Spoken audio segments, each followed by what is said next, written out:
Assalamualaikum warahmatullahi wabarakatuh. Saya Irma Samrotul Puada, calon guru penggerak Angkatan 8. Pada kesempatan ini saya akan menyajikan hasil aksi nyata modul 2.2 pembelajaran sosial emosional.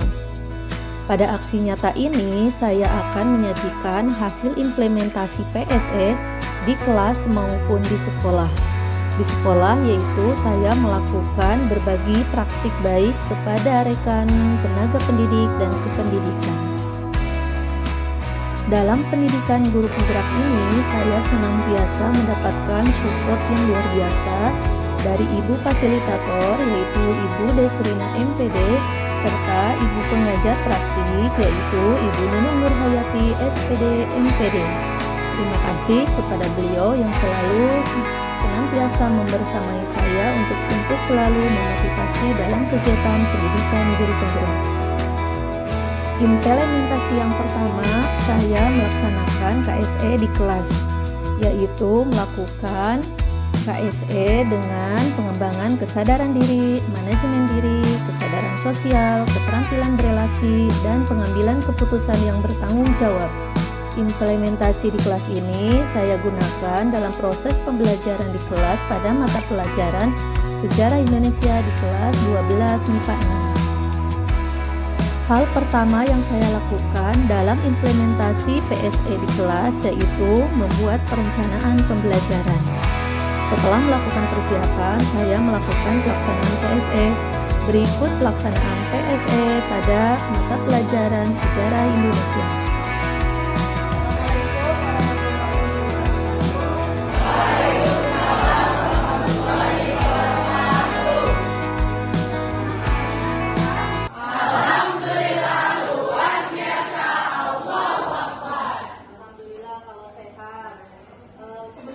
Karena ini masih jam kebudayaan positif, kita hari Rabu kita coba nama dulu ya.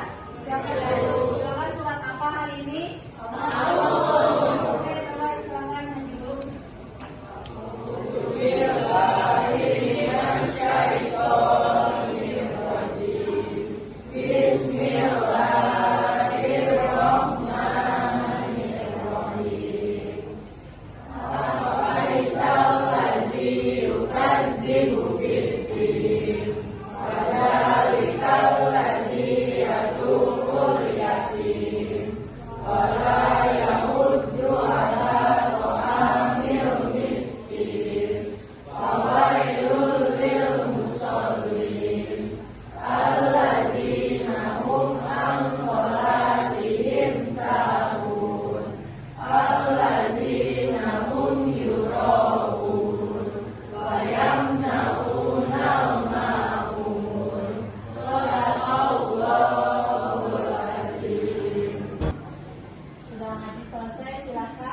Yang belum penandatanganan kembali kegiatan jabat menghafal oleh ibu.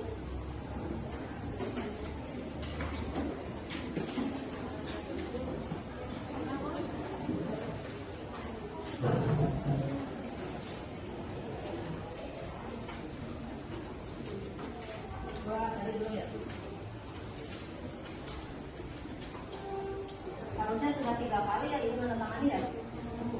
Pokoknya mah kalau hari Selasa, hari Kamis silakan ke guru pendamping. Kalau hari Rabu ke ibu, kalau hari Jumat kan ada di sana.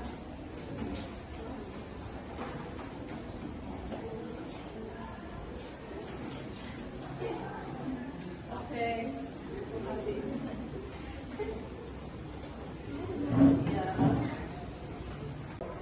Alhamdulillahirrahmanirrahim, kegiatan jabar menghafal sudah selesai. Ibu ingatkan kembali, setiap kegiatan BLE, setiap kegiatan jabar menghafal, di akhirnya tolong catat di situ, kemudian laporan sebagai bukti kendali kalian. Oke, karena ini sudah masuk waktunya belajar, sudah mulai masuk ke pukul 7.00, kita mau mulai aja. Untuk mengawali kegiatan, silakan siapa yang mau memimpin doa? Oke, Kevin, mangga. Sebelum kita dapat belajar pada hari ini, alangkah lebih indahnya kita berdoa menurut agamanya masing-masing. Berdoa dipersilakan.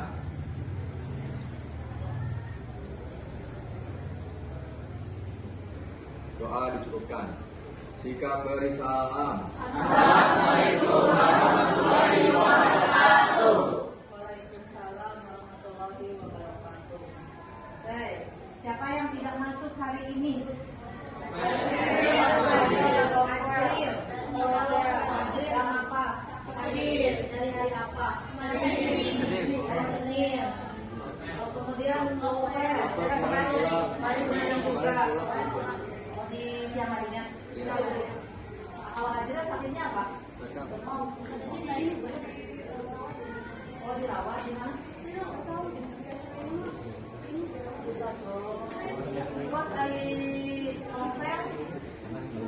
Pas novel ada bagian demam. Ibu sarankan kayaknya kondisi ini kondisi alam. Rasakan sebentar kalian tenangkan diri, tarik nafas lagi dari hidung.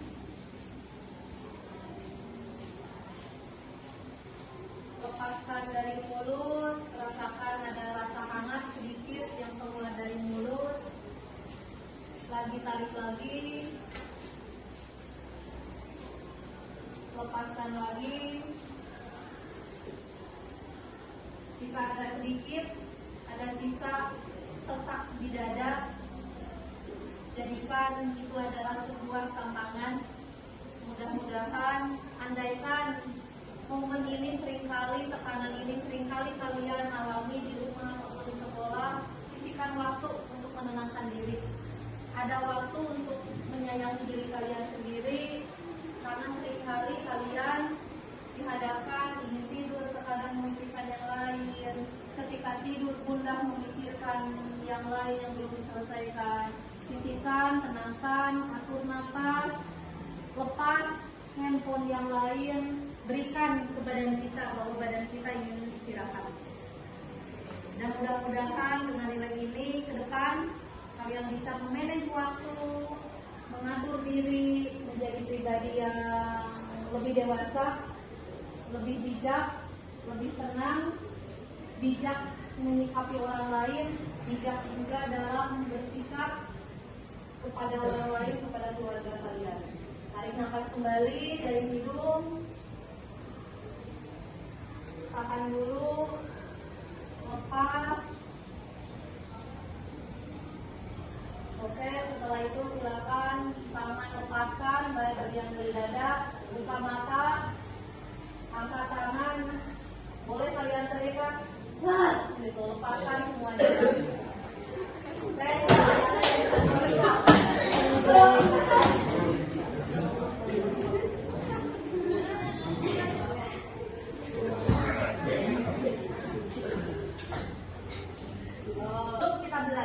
melanjutkan materi yang sekarang, Ibu akan membahas terkait dengan DI TI di Aceh. Tapi Ibu ingin tahu pemahaman kalian yang di minggu kemarin kita sudah membahas. Materi apa minggu kemarin? DI di Jawa Barat. Oke, ada yang mau menyampaikan apa materi yang mungkin masih diingat minggu kemarin? Oke, mangga. Di sini kan saya menyampaikan materi soal kemarin. Kemarin itu membahas tentang pemberontakan DI TI yang bertepatan di Jawa Barat, tempatnya di Garut. Nah, DI TI itu dilatar belakangi sama perjanjian Renville, di mana Indonesia tuh dipegang sama Belanda. Terus Indonesia ini tuh pada akhirnya tuh berpusat di Yogyakarta. Namun ada satu anggota TNI atau golongan TNI pasukan yang menolak untuk hijrah ke Yogyakarta. Apa itu pasukannya? Pasukan Hizbullah Sabilillah. Kenapa menolak? Karena ingin mempertahankan Jawa Barat.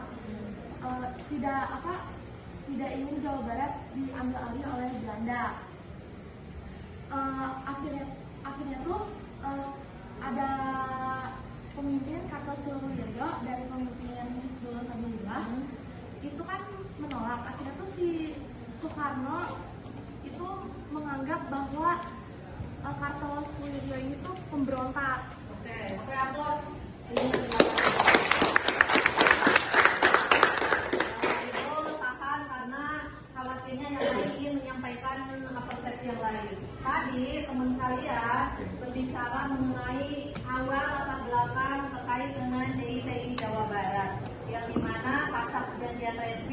Yogyakarta menjadi pusat, kemudian harus hijrah dan lainnya, tapi ada pasukan Hizbullah Sabilillah. Nah, ada lagi yang ingin menyampaikan pasca Kartosoewiryo dicap sebagai pemberontak, apa yang dilakukan Kartosoewiryo sampai dengan akhirnya dianggap sebagai pengkhianat negara? Oke, Fitra.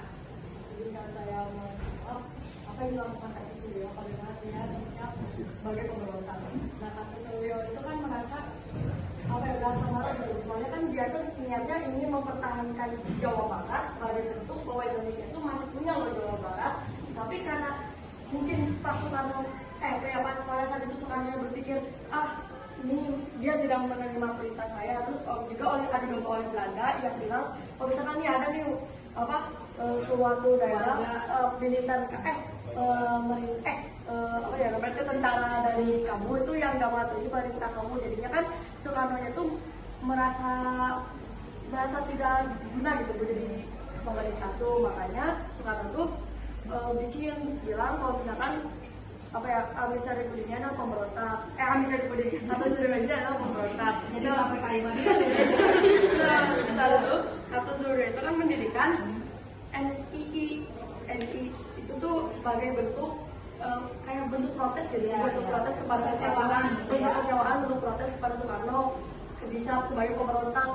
Terus Kartosoewiryo ini kan memproklamasikan NII pada tanggal 7 Agustus 1949. Nah, gara-gara memproklamasikan NII ini, Kartosoewiryo malah dicap sebagai pengkhianat negara karena Soekarno menganggap bahwa Kartosoewiryo telah mendirikan negara dalam negara. Padahal dalam konteksnya adalah bahwa saat itu Jabar bukanlah termasuk dalam ruang lingkup Indonesia. Kan yang masuk Indonesia itu hanya Yogyakarta. Jadi mau Kartosoewiryo mendirikan negara apa tidak di Jabar itu haknya dia, karena Jabar pada saat itu bukan termasuk Indonesia. Nah, makanya Kartosoewiryo itu dulu nanya kan, terus salah saya apa kok bikin negara salah, padahal pada saat itu posisinya Jabar bukanlah sebagian dari Indonesia. Nah, karena dianggap statement kata Kartosoewiryo mengeluarkan statement keluar dari NKRI dan melakukan proklamasi negara baru, akhirnya dilakukan upaya pemerintah. Boleh lanjut ke yang lain. Upayanya apa? Ada beberapa upaya pemerintah. Yang pertama itu persuasif atau dengan cara damai. Di sini tuh awalnya pemerintah itu mengirimkan Nasir sebagai guru dari Kartosoewiryo, dan isinya adalah waktu dulu yang 3 bersahabat itu. Nah, ternyata upaya pemerintah persuasif itu gagal nih dengan cara damai karena ya mungkin gagal aja gitu. Terus kedua keluarlah operasi militer, di mana waktu operasi militer itu salah satunya pagar betis yang disamper langsung dikelilingi gitu dari. Berhasil kan pagar betis? Pagar betis tidak berhasil karena waktu masuk ke dalam rumah, waktu masuk ke dalam rumah nggak ada, malah ada 2 orang yang apes gitu, jadi meninggal gitu salah satu. Empat orang tidak diketahui namanya. Terus ada anggota tuh ada 9, yang pertama Karto, kedua Mirpata, ketiga Ibnu Nasa, keempat Kahar, kelima Daud, dan keempatnya tidak diketahui. Lalu selanjutnya karena nggak ada nih Kartosoewiryo, akhirnya gagal lagi pagar betis tuh. Lanjut ke diadakan operasi Batara Yuda yang dimana langsung gitu. Terus dari pasukan TNI-nya itu konon ada yang bilang letak Kartosoewiryo itu ada di Garut, tetapi waktu cari-cari gitu, terus ada juga yang pindah ke Tasik. Tapi waktu operasi Batara Yuda itu masih nggak langsung Batara Yuda gitu, masih ada operasi pagar betisnya, nggak langsung gitu. Terus pindah ke Bandung, akhirnya nggak ada di Bandung tuh, di Gunung Geber di Majalaya. Lalu pada tahun 49 sampai 62 akhirnya TNI menemukan seorang laki-laki pakai kaos dan slogan bintang. Jadi slogan bintang ini kononnya tuh salah satu logonya NII. Habis itu ditemukan nih di bawah di Bandung, ditangkap. Pas waktu itu dikasih tahu nih ke Soekarno, ini ada nih laki-laki tua. Terus Soekarno terbanglah ke Bandung, dan waktu dilihat-lihat Soekarno bilang, inilah sahabatku yang saya cari-cari, Kartosoewiryo. Pada akhirnya pada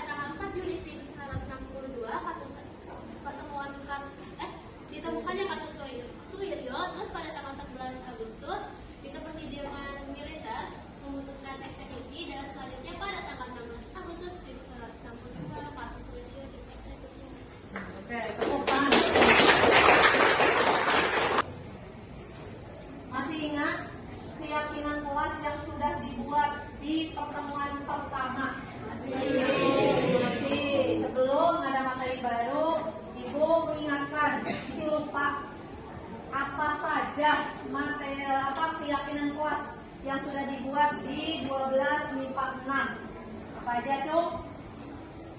Oke, silakan. 1. Menggunakan HP dengan bijak. Barisan ini tadi ada yang masuk? Ya, Bu. Ya. Menghargai pendapat orang lain, Bu. Menghargai. Jadi kalau ada orang yang berpendapat, mohon mendengarkan dengan baik ya. Lanjut. Menjaga ketertiban. Menjaga ketertiban. Ya. Menjaga kebersihan. Menjaga kebersihan. Wayana ya. Ini sudah bagus kalian menjaga kebersihan. Jadi lepas sepatu tapi tetap dalam keadaan bersih. Kemudian mengacungkan tangan jika berpendapat. Ada lagi? Oh, sudah disepakati semua? Sudah. Oke, kalau sudah disepakati kita sudah mulai masuk belajar. Minggu ini masih sama materinya, yaitu menyelesaikan peristiwa yang mengancam disintegrasi bangsa. Kalian akan mencari informasi secara mandiri materi terkait dengan pemberontakan DITI di wilayah Aceh. Kelas akan dibagi menjadi 8 kelompok sesuai dengan gaya, minat, dan sarana yang kalian punya. Cung yang punya buku, yang pegang buku, yang perpus, Cung. Yang perpus, dia yang punya buku yang sekarang lagi posisi lagi pegang. Oke, Cung yang pegang HP, yang punya HP. Oh, semuanya punya HP. Kita kan belajar menggunakan media itu, buku, HP. Ada lagi yang bawa laptop? 1 orang.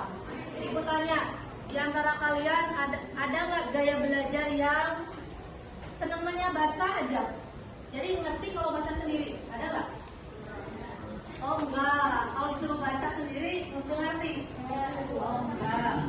Coba Cung yang kalau belajar senangnya sambil mendengarkan musik.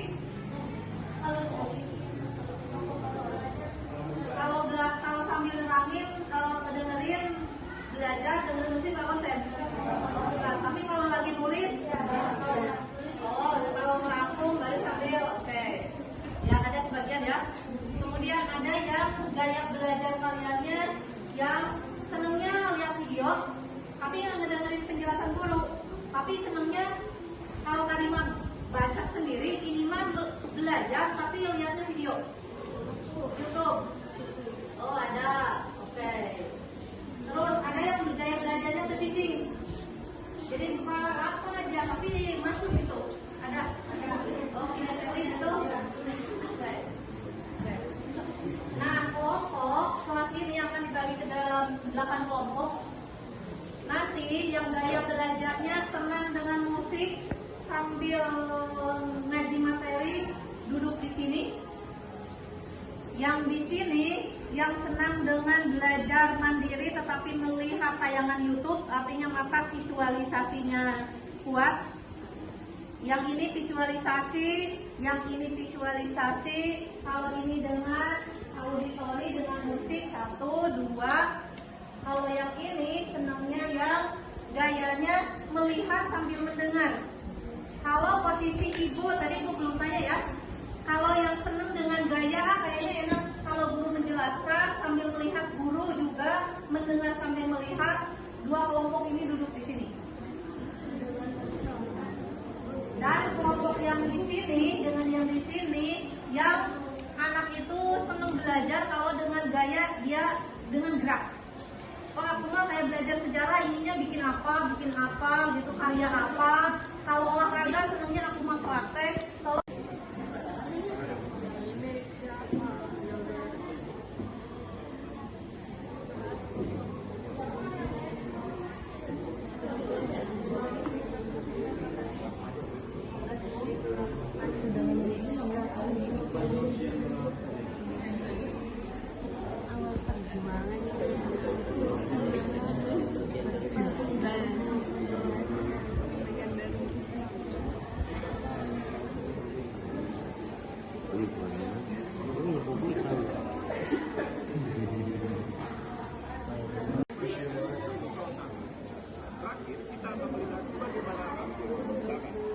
Dari itu, yuk, musik kita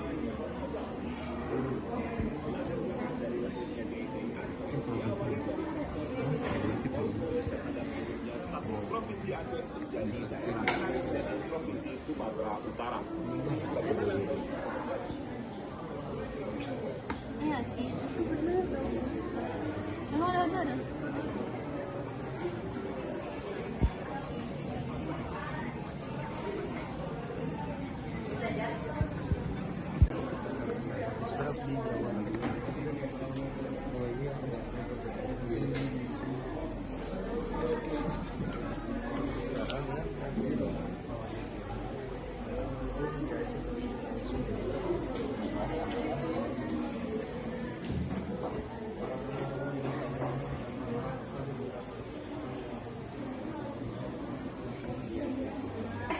Dari daerah istimewa Aceh menjadi Kerasidenan. Kerasidenan ini tuh di bawah naungan Sumatera Utara. Akhirnya Aceh itu marah dan memproklamasikan NII pada tanggal 20 September 1953. Upaya pemerintah adalah dengan persuasif mengirimkan Jasin ke Daud Bereh. Namun awalnya itu tidak digubris. Sampai pada akhirnya Jasin dan Daud Bereh ini tuh berdiskusi inginnya tuh apa. Setelah itu Daud Bereh pun bilang kalau misalkan Daud Bereh tuh inginnya tuh Aceh tuh menjadi daerah istimewa. Namun coba Daud Bereh mempertimbangkan, coba tanya lagi kepada rakyat Aceh. Akhirnya ada pun musyawarah kerukunan rakyat Aceh yang dilakukan 17 hingga 28 Desember. Setelah itu, setelah ada diadakannya ini, warga Aceh tetap memilih NII. Namun pada akhirnya setelah dipertimbangkan, Aceh pun diberikan hak BI. Terima kasih. Oke, aku Alhamdulillahirrahmanirrahim, kegiatan sudah selesai. Diskusi kelompok pun sudah, presentasi pun yang sudah mewakili sudah. Terima kasih atas kerja keras belajarnya. Untuk mengakhiri, sebelumnya kita refleksi dulu. Siapa yang akan melakukan refleksi? Saya Bu, saya Kevin, Bu, Pak. Pak. Assalamualaikum warahmatullahi wabarakatuh. Jadi alhamdulillah setelah tadi kita melakukan sebuah pembelajaran mengenai pemberontakan DI bersama dengan kelompok saya juga dan teman-teman tercinta. Jadi alhamdulillah saya mendapatkan sedikit ilmu baru. Mungkin ilmunya sedikit namun bisa berdampak banyak bagi kehidupan saya. Jadi contohnya tadi seperti kisah atau seperti materi yang kita bahas pada pagi kali ini, yaitu pemberontakan di Aceh yang berorganisasikan DITII dan dipimpin oleh Daud Bereh. Jadi pada intinya sebuah pemberontakan, sebuah diskriminasi atau intinya konfrontasi itu bisa terjadi jika terdapat dua ego yang tidak bisa saling bertemu di sebuah satu titik, sehingga bisa terjadi yang namanya sebuah pemberontakan. Oleh sebab itu, jika kita memang sedang berada di titik emosional kita, sedang berada di titik amarah kita, alangkah lebih baiknya kita dapat mempertimbangkan terlebih dahulu keputusan kita. Dan alangkah lebih mulianya lagi jika kita bisa menurunkan ego kita sendiri dan melihat sudut pandang kita di posisi lawan bicara kita. Sekian dari saya, terima kasih Bu. Oke, tepuk tangan. Terima kasih buat Kevin yang sudah melakukan refleksi, bahkan mengambil nilai. Belajar kecil, sedikit, materinya ya seperti itu, tetapi ambil hikmah dari setiap pembelajaran, terutama belajar sejarah. Oke, penghujung akhir pembelajaran ini, silakan ada yang mau memimpin doa dan kita akhiri supaya ilmu yang kita dapatkan hari ini tetap barokah. Sebelum mengakhiri pembelajaran, alangkah baiknya kita berdoa menurut agamanya masing-masing. Doa dalam hati dipersilakan.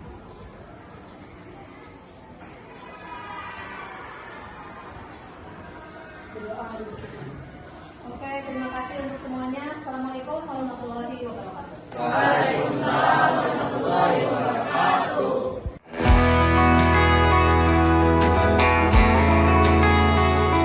Implementasi yang kedua yaitu berbagi praktik baik pada pendidik dan pendidikan. Berbagi Bagi praktik baik ini saya laksanakan pada hari Jumat tanggal 11 Agustus 2023. Assalamualaikum warahmatullahi